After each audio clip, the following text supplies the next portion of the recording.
All right, hi, my name is Tony Berard. I'm going to do a video featuring my new, I guess what Carl Sagan would call the baloney detector kit.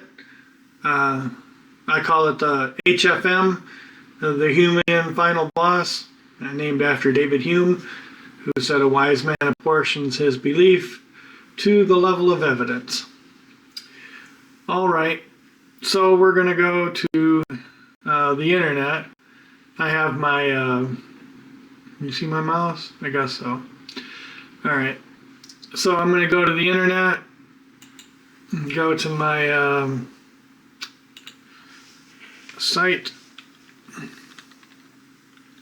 Oh, it's right there. Cool. So it's tonyb10000.github.io/EB square. EB stands for evidence belief, and square needs no introduction. That's funny. The square needs no introduction. All right. So, guess I can see the screen here too. I have a camera right here in front of me looking at the screen. You can see my hand there. All right, so this line at x equals -1 is falsified or debunked. It's your x-axis is the amount of evidence, and the y-axis is your belief level. And so each claim can now have a data point. So like 0, 0 here would mean 0 evidence and 0 level of belief. And then here, this would be the point. Make sure you can see my mouse. Yes. So here, at this point, this would be the point 1, 0. That would mean we have conclusive evidence for this claim, and a person's belief level is that they're agnostic to it. They don't believe it. They don't disbelieve it either. They have 0 level of belief. So this line here is the line y equals x. Whatever your evidence is, your y value is that value also. That would be the Humean line, and that's why it's dashed on this. This line here would be the line of folly. It's like the negative of the x coordinate is the y value. So like this point here would be -1/2, a half. So whatever the evidence is, you change the sign. Here, this point would be 1/2, -1/2. So that's why this is the line of folly, because you're apportioning your belief to the exact opposite of what has been demonstrated. So you should be on this line, the Humean line. Over here, I have a bunch of claims. You can see them in this list. The intervening God, right now, it's sitting at x equals 0 and y equals 1. People believe in God, and the evidence for God, according to this app at this moment, is 0. But we can do the AI judge thing, and you can put in an argument for or against God. Let's try P1. So I'm hugging the camera here just to get around the thing.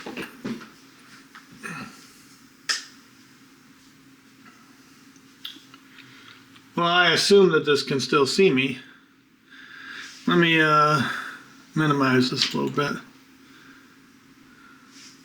Yeah, I can turn this slightly more this way. Now you can see the camera. All right, so now I'll go back to this. All right, so our first premise will be that God performs miracles using divine power. Our second premise will be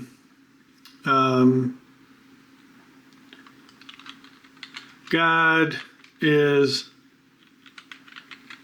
immaterial and is beyond the laws of physics. Conclusion: God exists and answers prayers. All right, I haven't tried this ahead of time, but we're going to see how it handles this argument. All the premise is a statement whose value you can assess, whose truth value you can assess. It's like, you can't put a question in like, is it raining? That's not a value you can assess. It's a question. But it is raining is something you can assess. You can go outside and check. Oh, right now I hear rain pitter-pattering on my air conditioner, so that tells me it's raining. So that would be assessed as true. Hopefully lightning strikes won't end this broadcast, but we'll see. All right, so I'm going to hit enter or push the cursor button, and we're going to see what it says about this. So this uses a lot of philosophy and stuff. All right, so my attempt to prove God, it shifted it all the way over to here. Or, yeah. Oh, here. I think I moved it to there. So it also, these diagonal lines are worldview shifting things.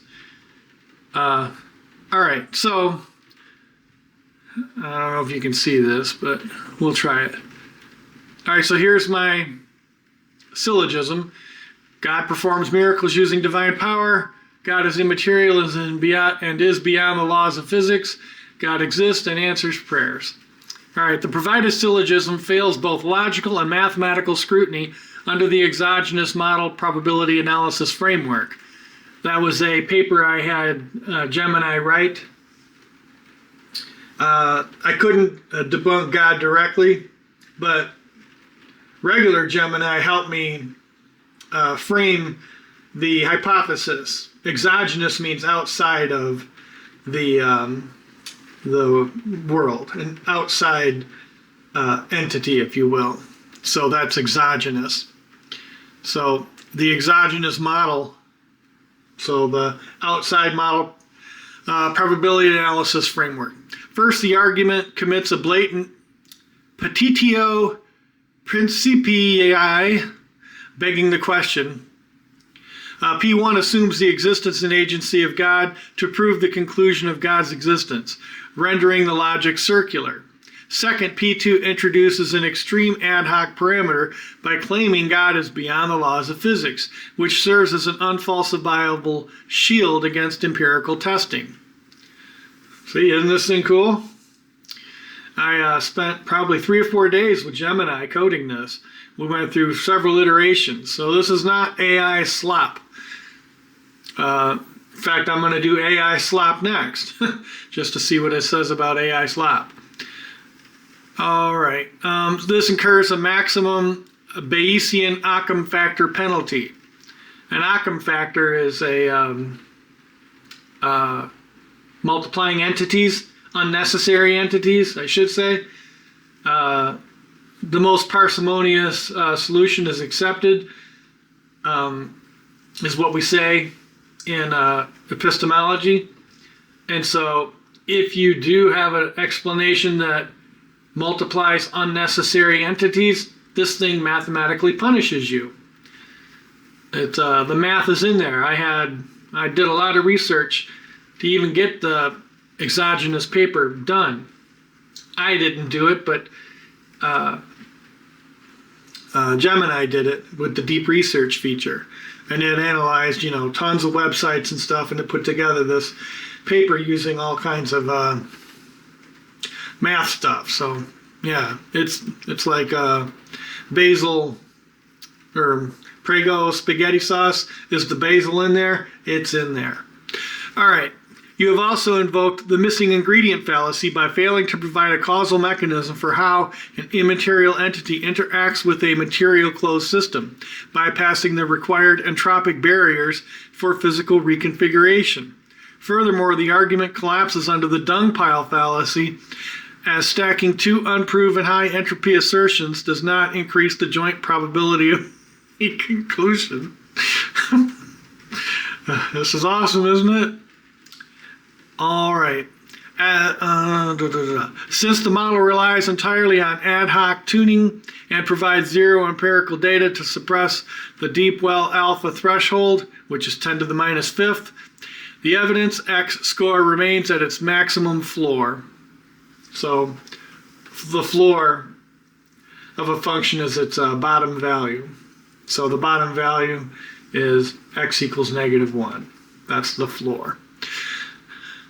All right, Humean dictum triggered. Evidence shifted to -1.0, belief Y forced coupled to -1.0.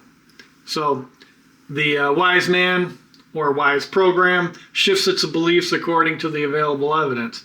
So by me trying to give it an argument for God, it triggered the falsification mechanisms, and it explained why. It didn't just say, nah-uh, it explained why. All right, so let's put in a new claim. So I'll call this one AI slop. Description: the prevalent use of AI showcasing highly improbable, and impossible situations. So the evidence is defaulted at 0. I'm going to try to provide some evidence with a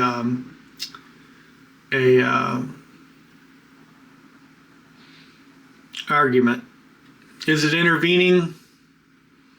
I don't know. I guess we'll say yes. And ad hoc parameters, how many unsubstantiated things are there? Well, 0, I guess. So there's one ad hoc parameter. You can't get it below 1. Maybe you can. Nope, won't let you go below 1. All right, so we'll inject the entity. So now we have AI slop. So now AI slop is in here. So let's judge this with a argument. So our first premise will be,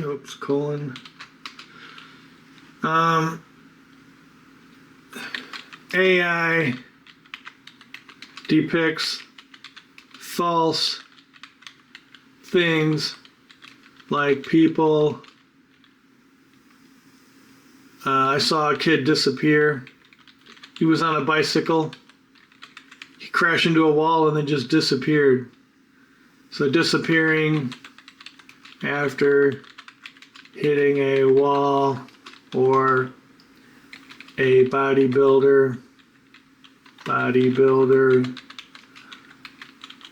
walking right through a metal rack. All right, our second premise will be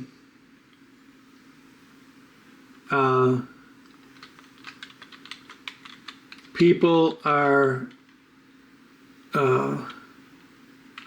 made to watch this unrealistic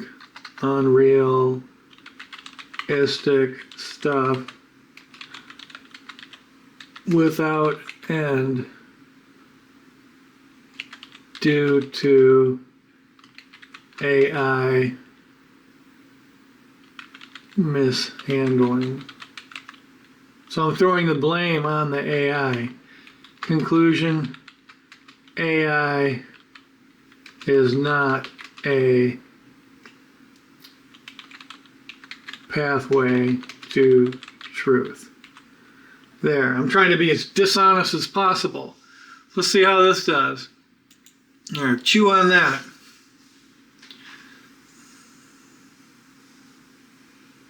It's spin. The circle is spinning, so it will. Can you see my hand? I must not have the whole screen on there. Oh. Your syllogism successfully identifies the core mechanic of AI slop through an empirical lens. Premise P1 is cross-verified by current forensic data. Generative models frequently suffer from lossy physics. Artifacts such as clipping through solid geometry or spontaneous disappearance due to their probabilistic nature rather than causal modeling. Premise P2 is mathematically supported by recent saturation reports. As of 2025, synthetic content accounts for over 52% of internet traffic. Oh my goodness. Largely driven by slop loops where high entropy, low fidelity outputs are prioritized by engagement algorithms. Applying the Frechet inequality, that's one of the parameters, or one of the diagnostic tools that's built into this app. The joint probability that AI serves as a reliable pathway to truth is bounded by its least probable constituent, the physical impossible glitches you described. These glitches represent an alpha threshold violation.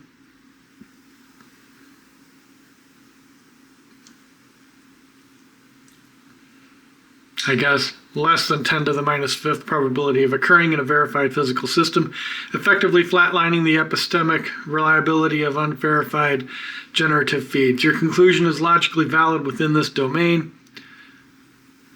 A system that mass produces and distributes physically impossible scenarios without corrective constraints cannot be categorized as a reliable truth mechanism.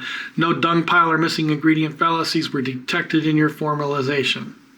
Wow, it went up to 0.65. Well, what am I going to say? I was expecting it to say no.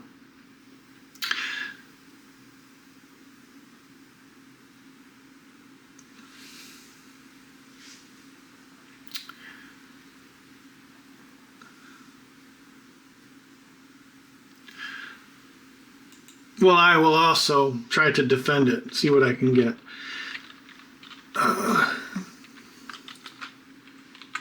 P1.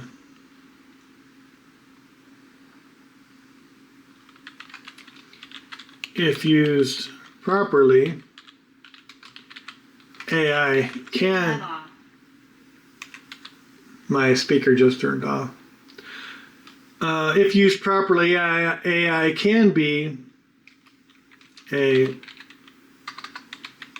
reliable path due to its training data and in use of algorithms. P2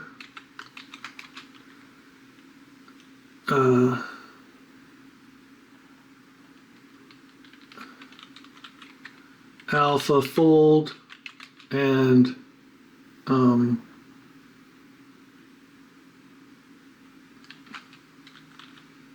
alpha go are two examples of proper use of AI. So AI can be a path to truth if properly utilized. Let's see how it handles that. So right now it's at 0.65. See if I can bring it down a little bit, at least maybe back to 0.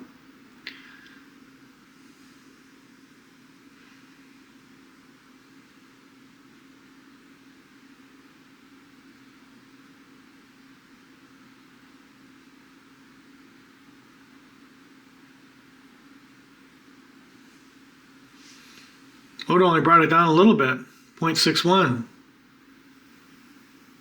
Well, it's not defending itself. Okay, so your syllogism introduces a significant equivocation fallacy by conflating two distinct architectural paradigms, generative AI, the source of slop, and discriminative reinforcement AI, e.g. AlphaFold. While P2 is empirically verified, AlphaFold has surpassed the deep well alpha threshold for structural accuracy. It relies on the missing ingredient fallacy. While P2 is empirically verified, it relies on the missing ingredient fallacy. The proper use you mention in P1 requires the ingestion of massive high-fidelity physical constants, the protein data bank, and rigid domain constraints that generative AI lacks. Oh, your conclusion that AI can be a path to truth is valid, but suffers from an ad hoc penalty. Due to the conditional if in P1, truth utility is not an inherent property of the algorithms, but a function of external physical grounding. Because these properly utilized models represent a statistically insignificant fraction of total prevalent internet traffic compared to synthetic slop, the evidence X score for the prevalence of slop remains high, though slightly moderated by the existence of scientific outliers. Well, there you have it.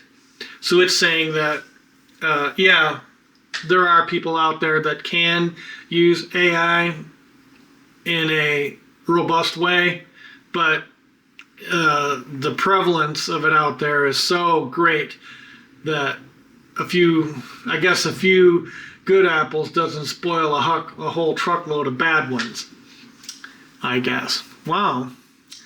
All right. Well, let's do a new claim.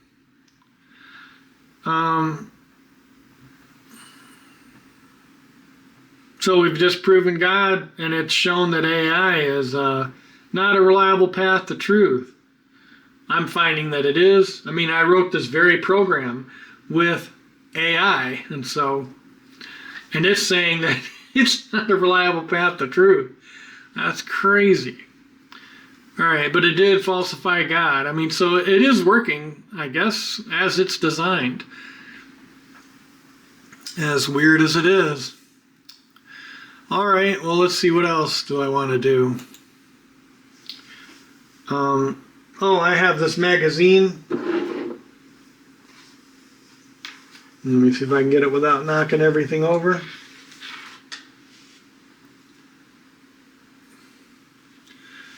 I can't see it, so let me just flash it on the screen for a moment. So it's called The Guide to the Supernatural. So I found out about this story from Annie Lay, I guess, is her name. What am I doing here? All right.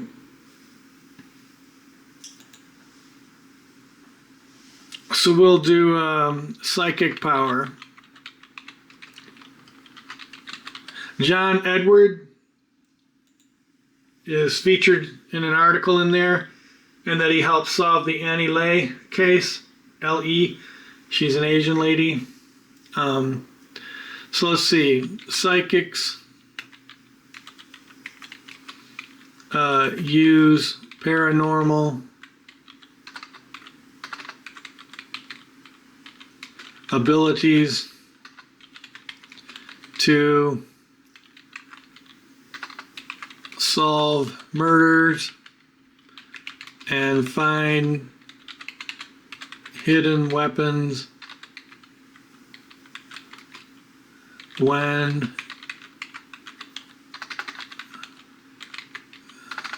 conventional methods fail. All right. I'll up the ad hoc parameters to 2. Do they intervene? Yes, they do. They get themselves involved. All right, so psychic power is what we have. Oh, this E here is the residual. So I have the evidence set at 0 and the belief set at 1. So that's this point, 0, 1. The residual is the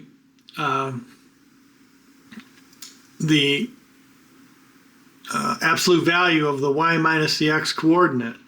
So y is 1, minus 0 is x. So 1 minus 0 is 1. 1. So that's where 1.0 is coming from. It's the distance from the Humean line. The vertical distance from the Humean line. The true distance would be orthogonal, right angle. But we're talking about, it's a residual in statistics, we call it, the vertical distance to the line. All right. So let's, if I enter focus mode, then it'll dim out the other ones. You can still see them there, but so now psychic power is showing. So here's psychic power. So let me do the AI judge thing on the psychic power. Our first premise will be the John Edward stuff. So John Edward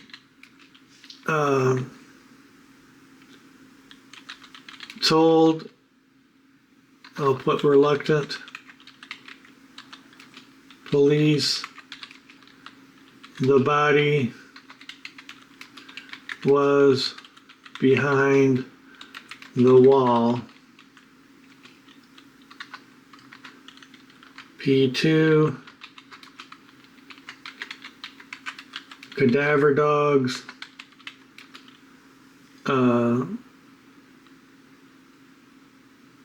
confirmed Edward afterward. Conclusion: John Edward is a psychic with real forensic power.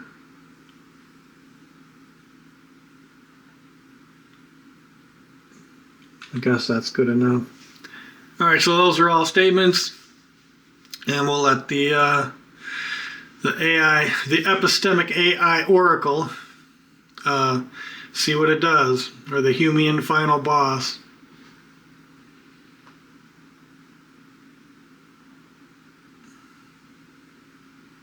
It's still spinning. Must be chewing on this one for a bit. Oh, here we go.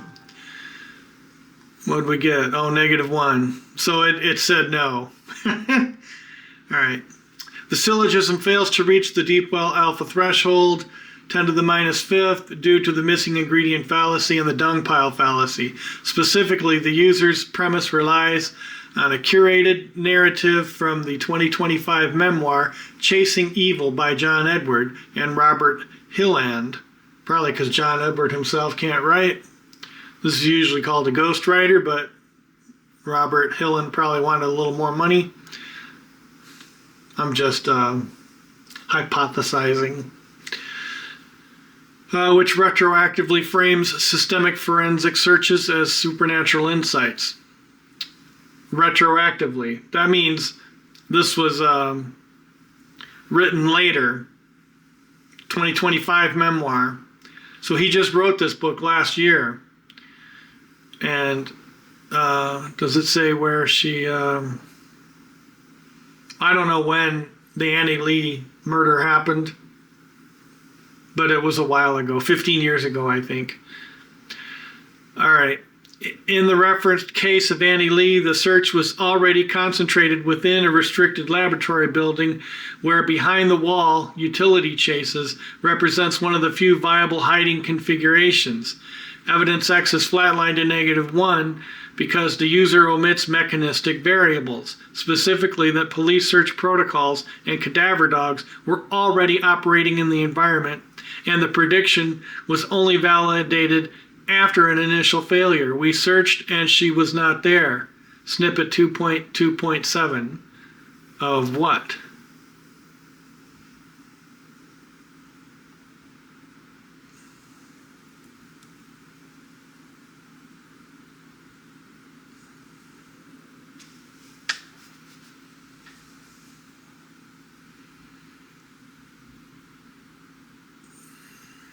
Oh, Chasing Evil is probably in that book. This indicates an ad hoc adjustment of the target to match the outcome. Applying the Bayesian Occam factor, the probability of a psychic variable is infinitesimal compared to the probability of information leak or statistical guessing within a closed search grid. The joint probability of this composite supernatural model cannot exceed the probability of its most likely mundane constituent, which is from the Fréchet inequalities, which remains the standard forensic process. So it moved it down to here. You can't see it because of this little banner, but you can see there's a blue dot down there. So it moved from here to here. So me trying to give John Edward the props, this AI article said no. But wow, on its own self, it realizes the hallucinations and stuff of people walking through racks, and it doesn't understand object permanence and things like that.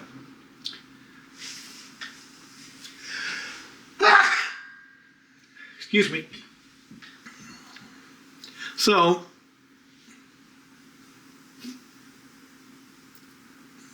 well, let's go to the intervening God. So it's down here. So here's the intervening God at -1, -1. It's been disproven. Oh, that was me trying to prove it. And it smacked it down. All right, so I did that already. Oh, the many worlds interpretation. So people believe in it, but it has an evidence of -1. So let me, so this E is 2. So there's a distance of 2 full units to the Humean line. Let us apply Sagan's standard. Extraordinary claims require extraordinary evidence. There, now it's moved down to here. So now it's E is 0. We move the point just by asking for the Sagan standard to be met. We've disproved the many worlds interpretation. So the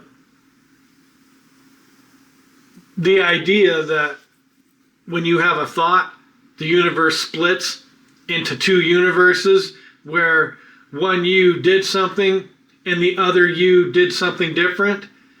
And then in those universes, you in the universe you did thing A, now you're contemplating thing B to do it. And so that universe splits in 2. And then in the other universe where you didn't do thing A, but now you're thinking of doing thing B, then that universe splits in 2. Now you've got 4 universes, and so on down the chain. And that's true for you, me, and the billions of other people on the planet. You've got all these universes splitting off. That's what we call an extraordinary claim. And there are physicists that defend that, like David Deutsch, I don't know how you say his name. He's a string theory researcher, or he's a quantum computer guy of some kind. Smart guy, not going to take anything from that. But to say that the math that you have actually transpires in the real world, no, it's not supported by the evidence. To generate all those universes would require a great deal of energy to spawn them all off, and it just doesn't happen. So the Oracle says no. All right, can I do any more? Let's go back to active claims. Young Earth, 6,000 years.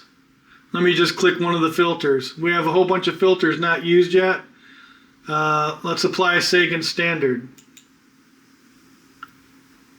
Oh, 0, 0. There's no evidence for the young Earth. Well, let's do the Bayesian Occam penalty.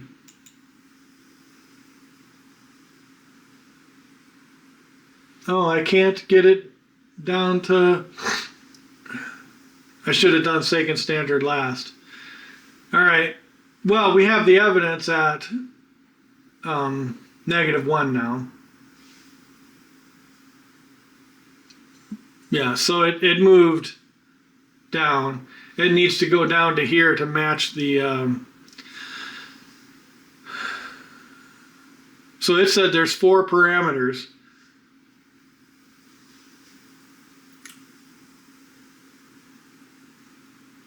Auto-generate. So I'm doing a new feature here. So I'm auto-generating the radiometric and cosmological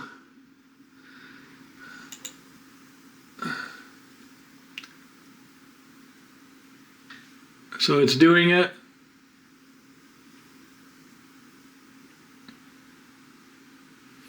I haven't done this feature before.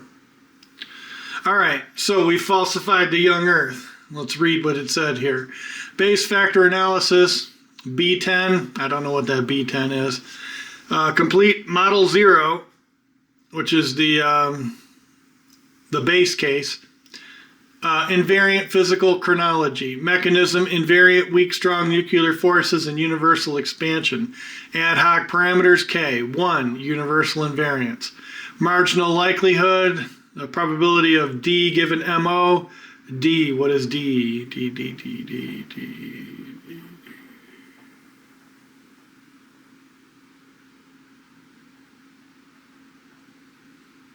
It's first use of the letter D. Given MO is maximized as it predicts the observed isotopic ratios. Uranium, PB is lead. Okay, so uranium decaying to lead, rubidium decaying to strontium probably, cosmic microwave background radiation, anisotropies, and the Oklo natural nuclear reactors 1.8 billion year stability without parameter tuning. Model 1 M1, the Young Earth, 6,000 years. Ad hoc parameters is 4. Okay, so here's the 4 parameters. Accelerated decay, so they're saying that the constant in nature, like radioactive decay, is not constant. They're saying it's accelerated. Light in transit, I think they say the light is infinite in speed coming toward the Earth, but going away from the Earth is only half the speed. Something like that. Rapid tectonics. Oh yes. You know, plate tectonics is a thing, but Young Earth says, oh, it's much, much faster. No, because it would generate heat and cause the land masses to just melt. It would be so much heat. Omphalos initial conditions. I have to look up some of these words. I don't know what omphalos is. Occam penalty calculation. M1 introduces a K equal 4 complexity manifold to explain data that the base case M0 explains via K equals 1. So the extraneous entities, the Young Earth has 4, well, 3, I guess, extraneous beyond the 1, and the standard base case only needs one entity. I don't know if you can say it's extraneous. So in Bayesian model selection, the Occam factor, OF, scales as 1 over W raised to the K, where W represents the prior parameter volume. For M1 to account for the 13.8 billion year light travel time and the specific heat load of accelerated nuclear decay, which would otherwise vaporize the crust, it must localize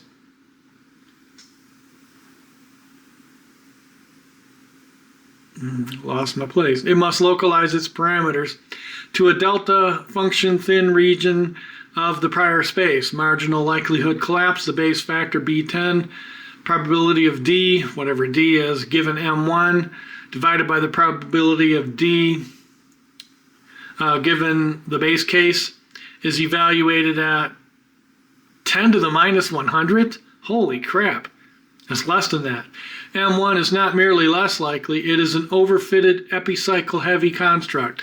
M1's marginal, this is the Young Earth, marginal likelihood collapses geometrically as it multiplies the probability of 4 independent high entropy ad hoc assumptions. M0 retains a robust posterior probability approaching 1 due to its mechanistic parsimony. Epistemological verdict, M1 exhibits total entropy death. Bayesian evidence for M1 is non-existent relative to M0. M0 is the base case. So, base factor resolved. Evidence for the Young Earth is shifted to -1 due to Occam penalty scaling. Belief forcefully coupled. So now the point moved down to here. So Young Earth started here. I clicked a filter or two, got it to here.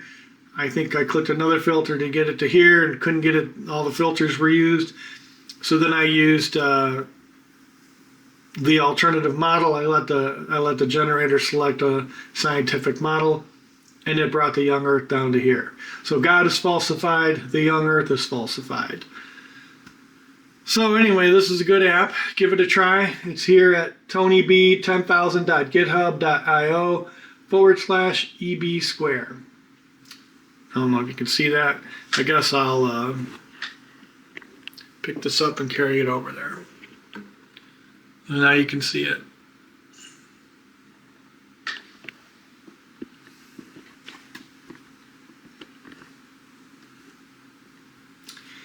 All right, I hope you enjoyed this video. Like, share, and subscribe. Enjoy my app.